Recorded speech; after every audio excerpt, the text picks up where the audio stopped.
Let me ask you something. What if the reason you're not raising more private money isn't the money?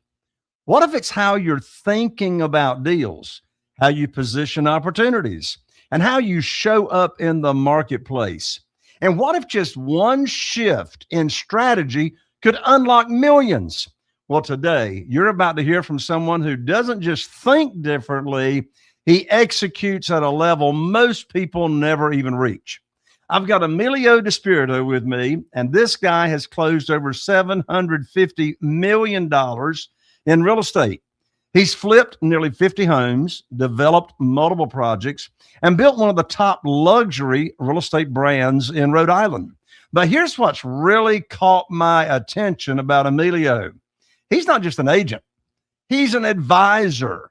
He thinks like an investor, like a developer, like a deal architect. And because of that, he's raised millions in private money, shattered pricing records, and consistently sells properties other people cannot even move using bold marketing and relentless outreach.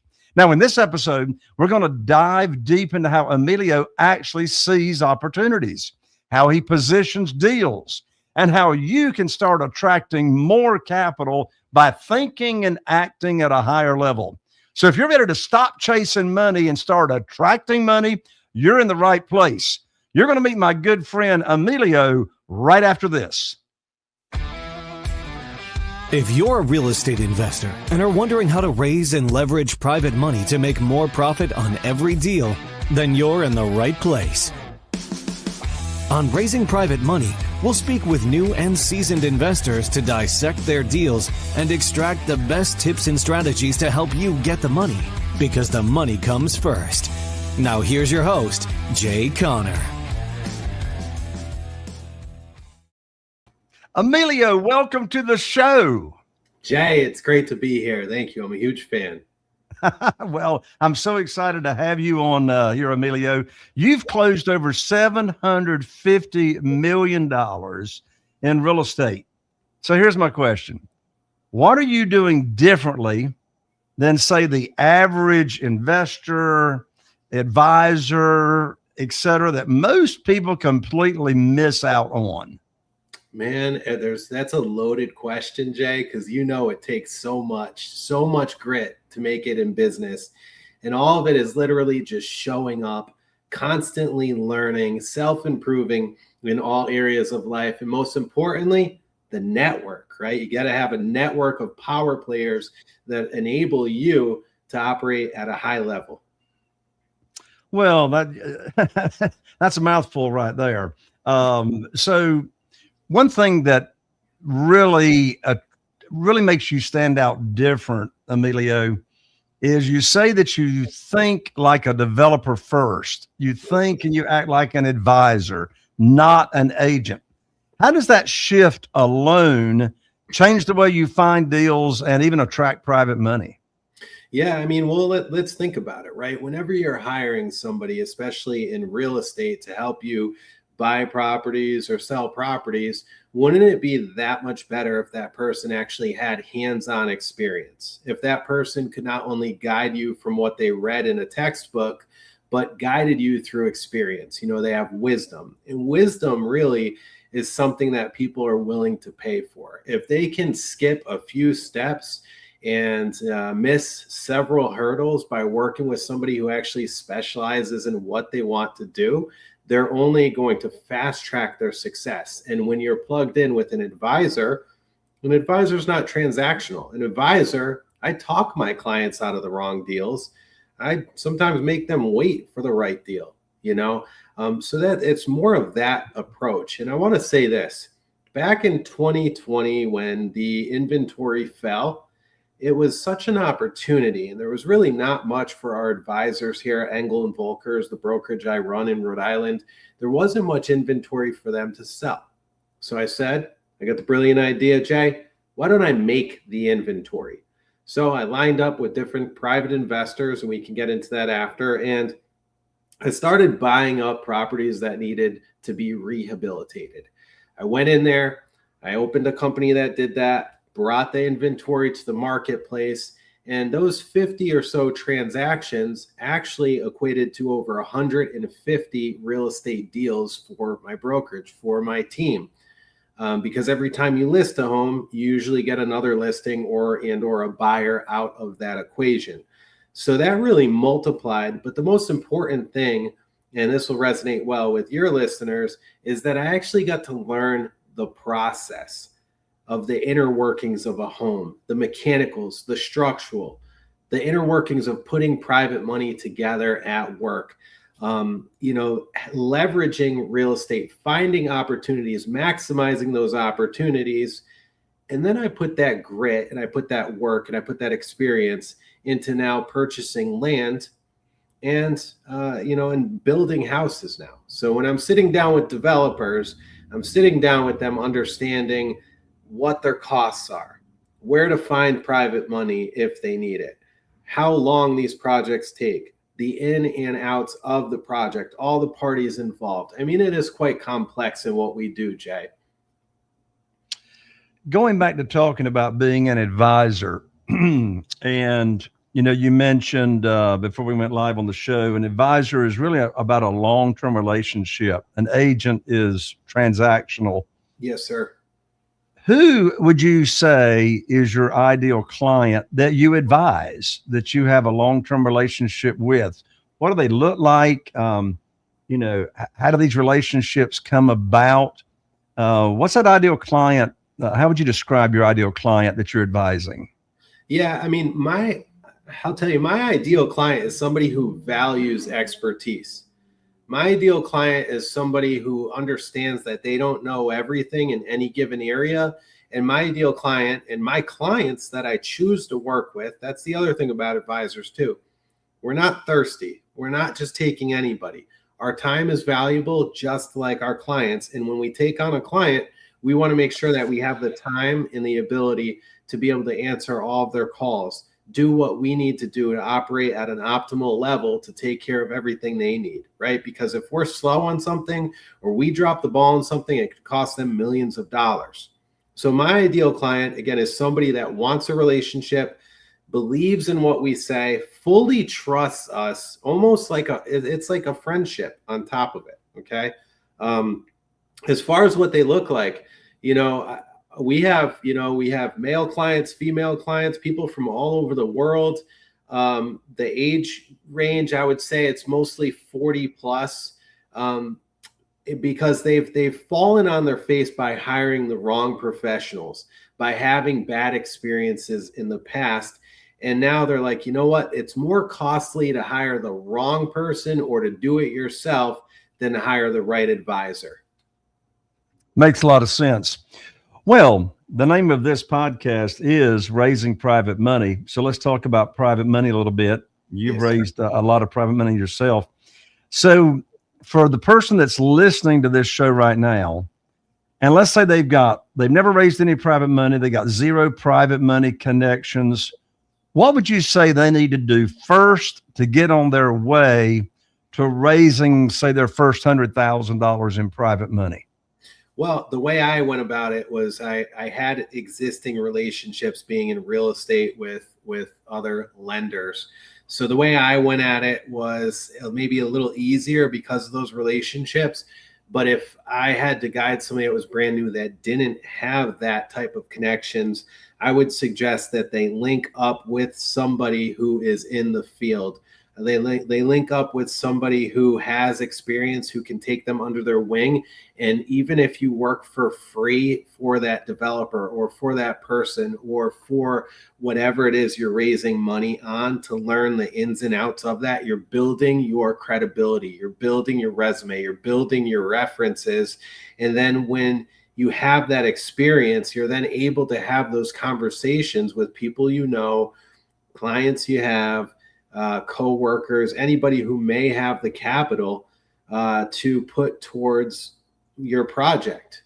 The other thing you could do too is, of course, you could go to private lenders, and I'm talking about not the institutional ones per se, but there's a lot of hard money lenders out there. And I think it's a quicker, easier way, although you're going to be paying much more juice. You're going to be paying all those points up front. and you could be paying, who knows, anywhere from 10% on the low end to 14% on the high end. Jay, I was really intrigued by you when I had you on my podcast, The Wealth Architect, and you told me about your philosophy, the way you go about doing things. And what I love about our country and what I love about the people, the network that I've built with this, which includes you, is we all have a different approach. And there isn't any necessarily one or two or three right ways or wrong ways. It's just about trying all these different things and seeing what makes sense. But I thought that your philosophy on this was brilliant, and really, I love your take on it. So I've been starting to think. I've been kicking the can around, and I'm taking more of the approach as you do. Yeah. Well, one of the most common questions that I get from real estate investors that haven't raised much capital, they'll ask me, they'll say, what's the first thing I need to do? And I can say, I can tell you the first thing you need to do is you got to make sure you got the right mindset, right? Everything. No chasing, no begging, no selling, no persuading. It's all about serving. And we talked about this, on your podcast. That's right. And to piggyback on what you just said, relationships come first. Relationships come first, which means, like you've been saying, I'm not interested in the transactional. I'm interested in, my wife, Carol Joy, and I, we've had 47 private lenders fund our deals. And many of those today we've had for the past 20 years, and so it's just not transactional. It is a relationship. And, we talked about on your podcast, how can you grow those relationships? How can you nurture those relationships? And I think one thing you and I had in common, if I'm remembering correctly, is BNI, Business Networking International.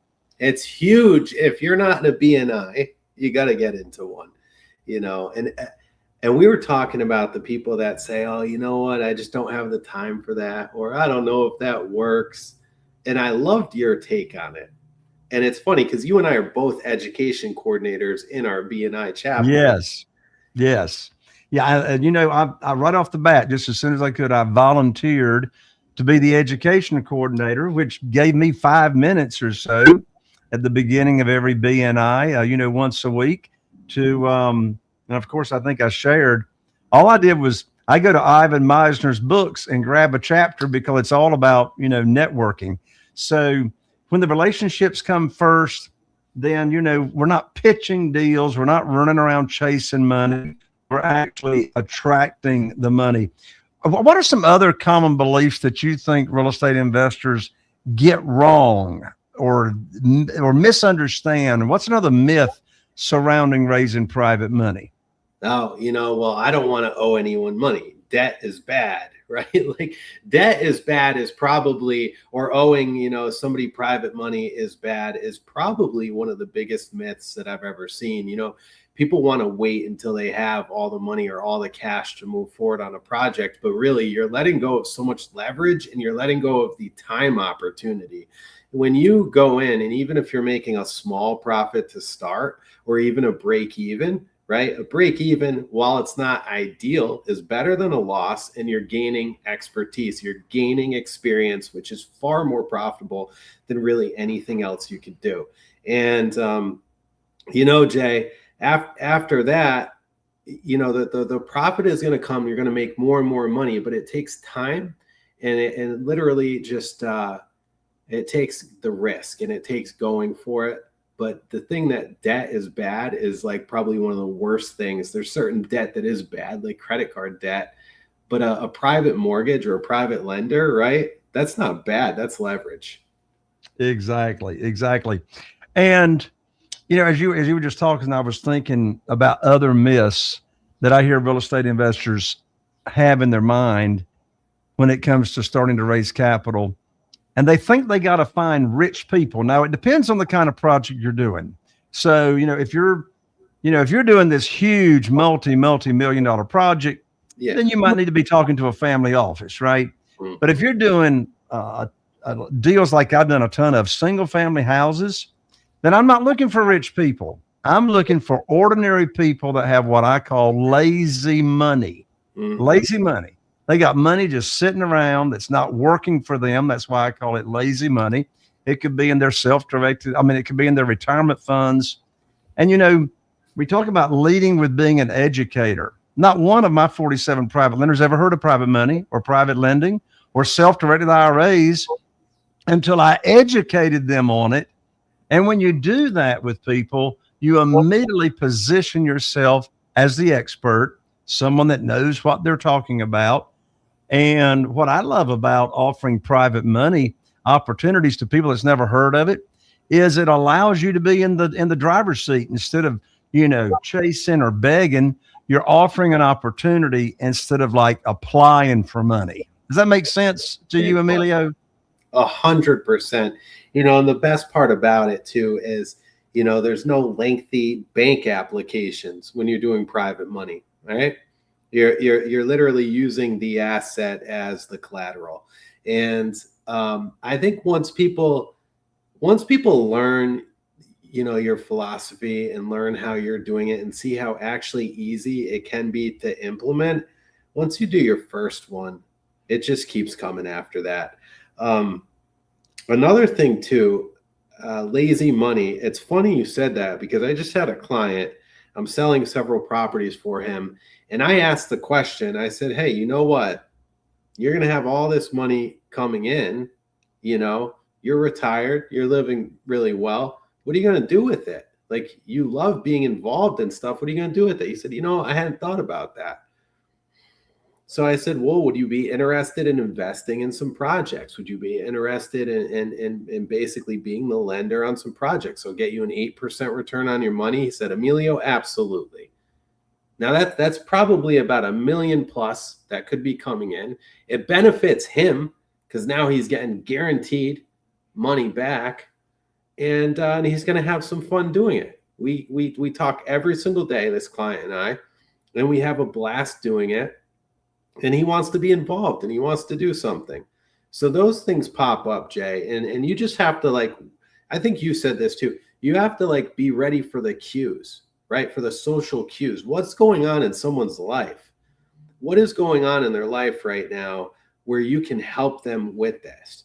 Or maybe you can't. If you can't, don't even have the conversation. Or if you do have a conversation, you can ask who they know that you can help with that, who they know that you could help raise some money with, right? So looking at it that partner way. The other myth I wanted to say too, while I got the microphone here, is people feel that they need all sorts of experience to dive in. And I know I said it's good to get experience along the way, but everybody starts somewhere, okay? Don't procrastinate to the point where you never get started. You have to tie your shoes, you gotta pull your pants up, put your pants on, tie your shoes, and you just gotta go at it. And you just have to just start. And you have to take some risk, and you gotta be willing to fall on your face and get some egg on your face sometimes. It's all part of the process. Well, when you share that, Emilio, one word comes to mind that all successful entrepreneurs and business owners can relate to. And that word is resilience. Oh, yeah. Resilience. Because yes, you are going to fall down. If you don't fall down, you're not doing enough new stuff that you haven't done before. Right? That's right. Now, one thing you're known for, Emilio, is you're known for being the person that has sold properties that other people could not sell. Oh, My question is, what's your framework for making the unsellable sellable? Let me give you a quick story, and I'll break that all down for you and your listeners, right? So here in Rhode Island, okay, we've had a very slow past several months, and this is how crazy I am, right? So there was a subdivision, okay, here in Coventry, Rhode Island, and this can be applied anywhere, right? And the subdivision was sitting,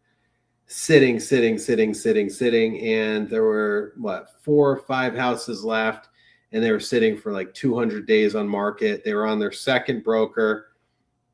the broker that they hired, amazing people, great reputation here. They do a great job.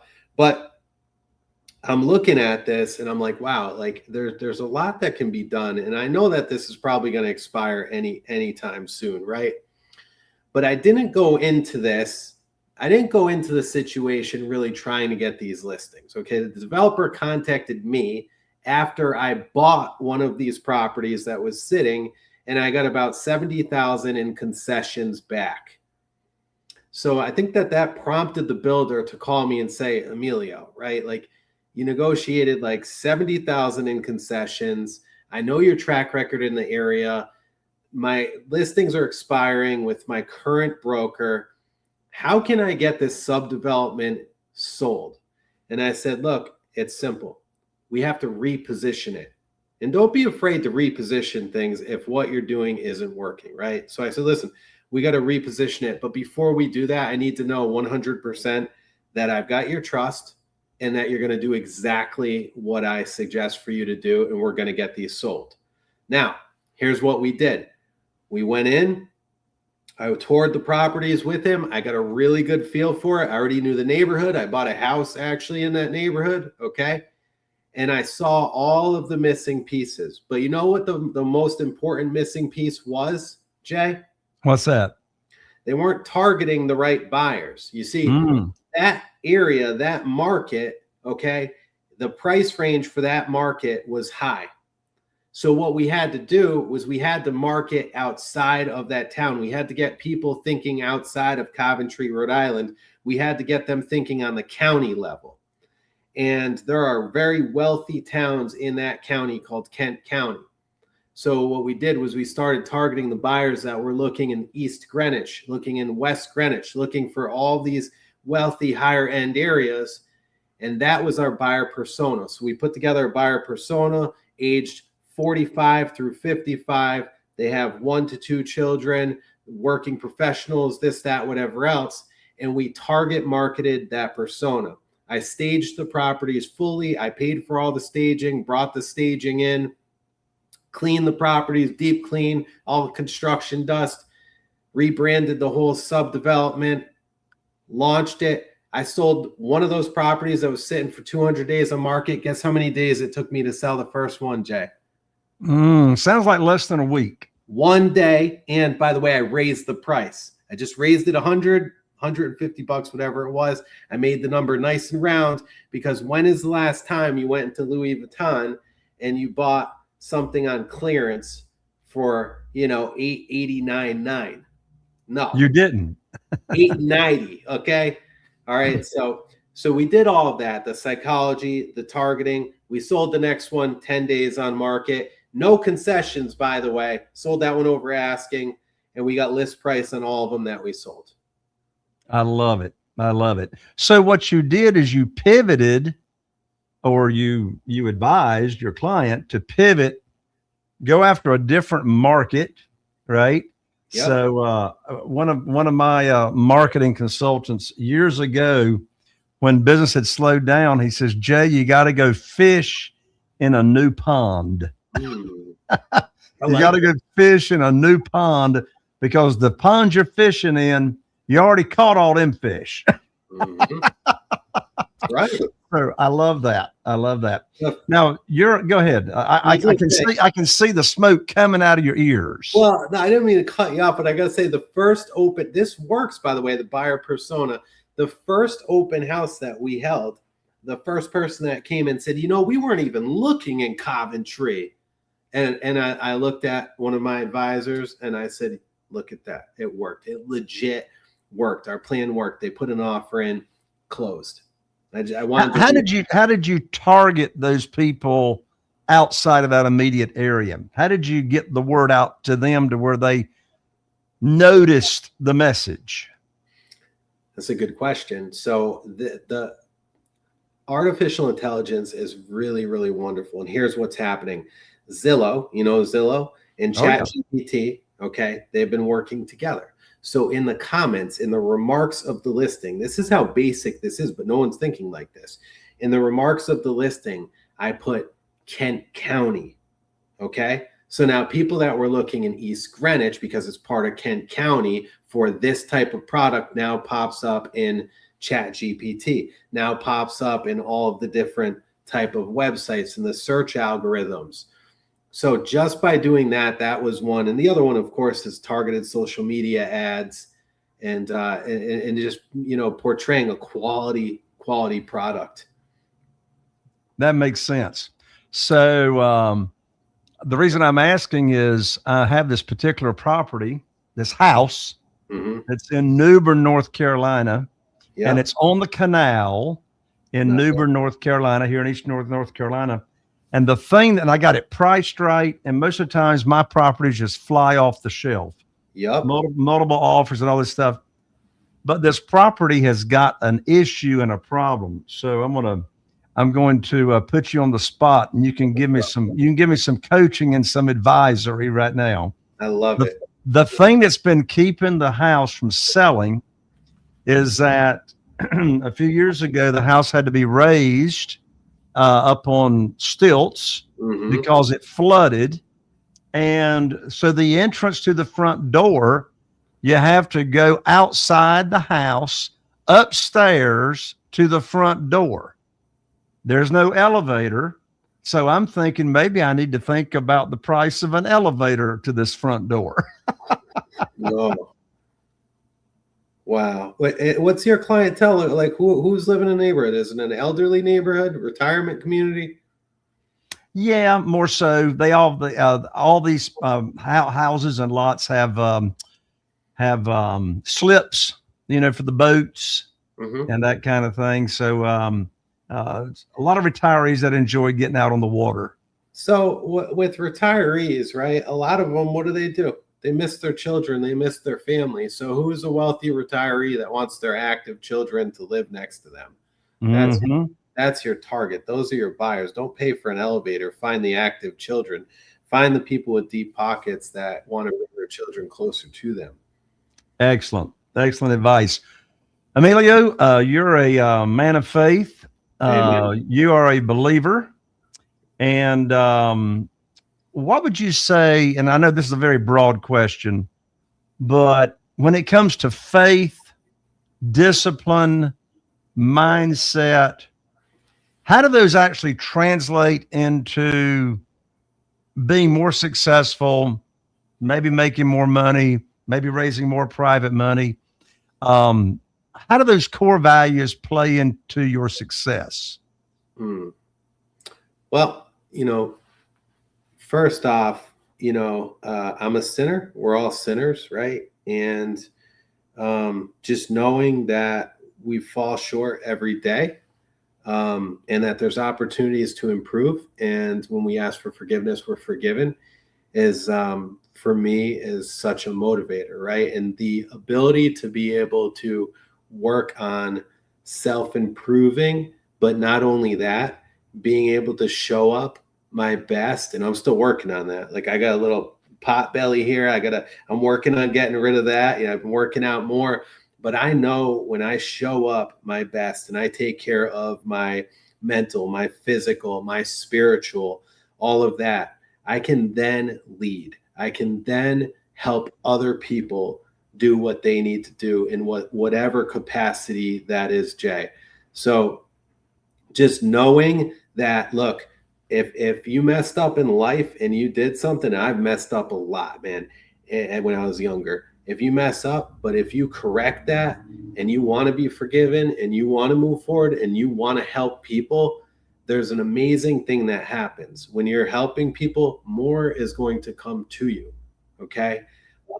So yeah, don't procrastinate on that. I hope that answers your question. Well, it does, because when you just gave me the answer, I had a quote come to my mind. What's that? That my good friend Matt Andrews said a few years ago. He was presenting to my mastermind group. He said, quote unquote, "It's not about reaping. It's all about sowing."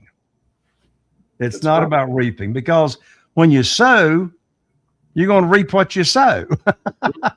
So right. Focus on the sowing, right? And, when you were talking about your spiritual, your physical, that's all tied together. It cannot be separated. It's what makes us the complete person that we are. The more Thank you you much give, for the more sharing you- that, Emilio. Go ahead. I was going to say, the more you give, the more you get. And again, something what I love about the BNI principles, right? Givers gain. And Yes. like those are all like, and they're all Christian philosophy, right? At the core of it. It all Yes. ties back into there. Do unto others, right? It's an amazing thing, man. I'm Yes. so thankful and so grateful every day to be connected with people like you, and to connect with people out there that need a helping hand, that need to be shown the way, one way or the other, with whatever I can help them with. I see that you have branded yourself as a wealth architect. Wealth architect. My listeners are the wealth architects. Right. Well, and you advise people on how to become a wealth architect. So for someone who's listening right now and they want to become a wealth architect, what's maybe the first identity shift that they need to do first? You have to first believe in yourself, and you have to have the confidence to start and not worry about what your friends or family or people around you are going to think.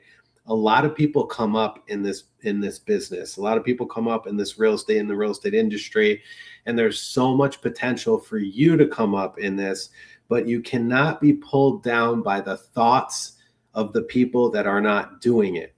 Right? I think about the movie The Pursuit of Happiness. You know that movie, Jay? I'm not sure I do. Will Smith, The Pursuit of Happiness. Watch that movie, man. I cry every time I watch that. So Will Smith, right? He's I don't want to say the whole story, but basically he's a struggling salesperson, okay? And he's struggling trying to make ends meet. There's a point where he's like literally laying down in a bathroom stall in the subway with his son, who's probably like 5-6 years old at the time. It's just heart-wrenching seeing this guy lost everything. His wife left him and left the son, and he literally had nothing but his son, the suit he was wearing, and this broken machine that he had to sell. And he was out playing basketball with his son one day, and he just stopped what he was doing, and he looked at his son, and after he yelled at his son for something, and he said, "You don't ever," and I'm going to screw this line up, but basically he said something like, "You don't ever let anyone tell you that you can't do something, because the people that are telling you you can't do something don't believe they can do it."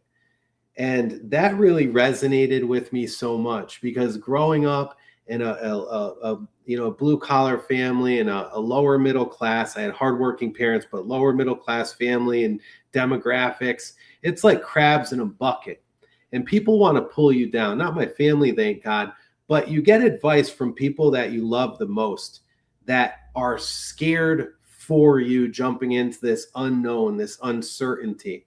Okay. It takes guts. It takes resilience, like you said, but it takes an unshakable confidence, or you got to fake it until you make it to get out of that bucket.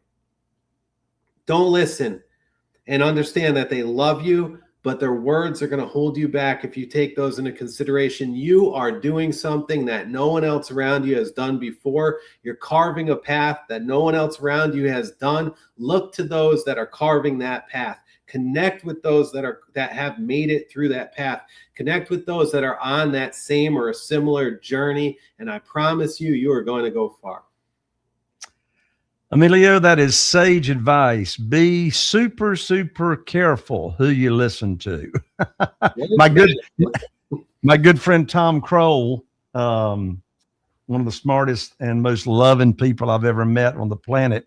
But Tom says, well, there's two people you can get advice from: people you're giving your money to, and people that are giving you money. True. So anyway, thank you so much, Emilio. This was fantastic. Describe, for the listeners of this show, describe the client that you would like to get in front of and how you can serve them. Absolutely. So I love to get in front of anybody, outside of people that are buying and selling real estate. Okay. I'd love to get in front of people that want to build wealth through real estate, that want to look at things from, new eyes, that understand the new way of making money in most markets. I hate to say it, is not about upfront cash flow, but it's about long-term planning. It's about leverage. It's about building a portfolio, right? And that's the type of person I want to connect with.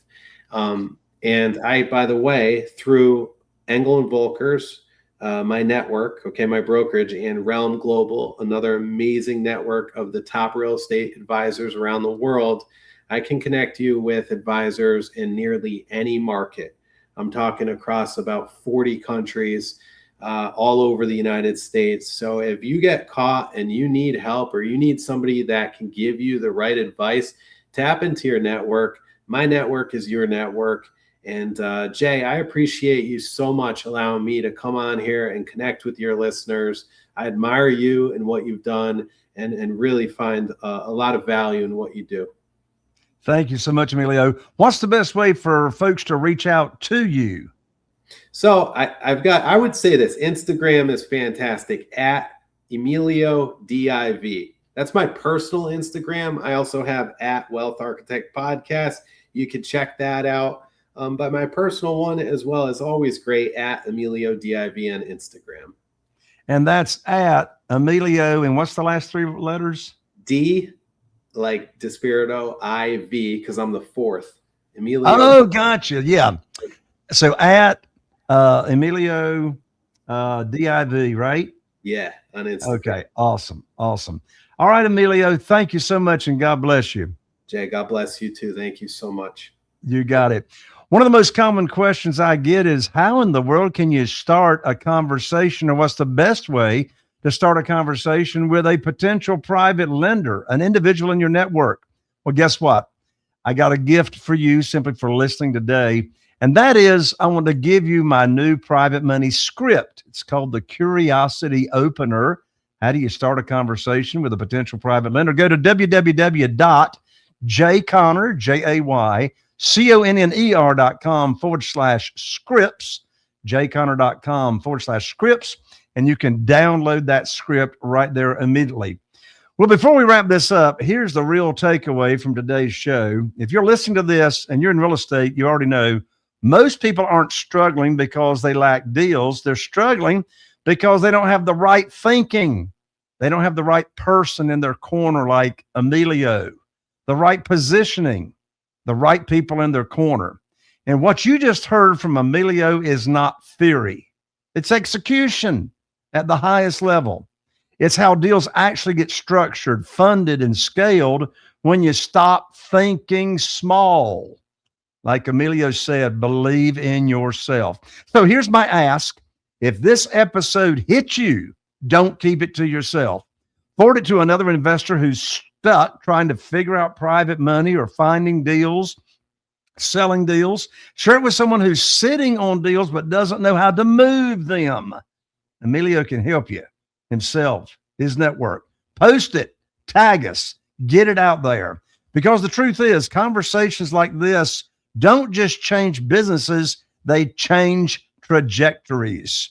So the more people that hear this, the more deals get funded, the more investors get free, and the more wealth gets created the right way.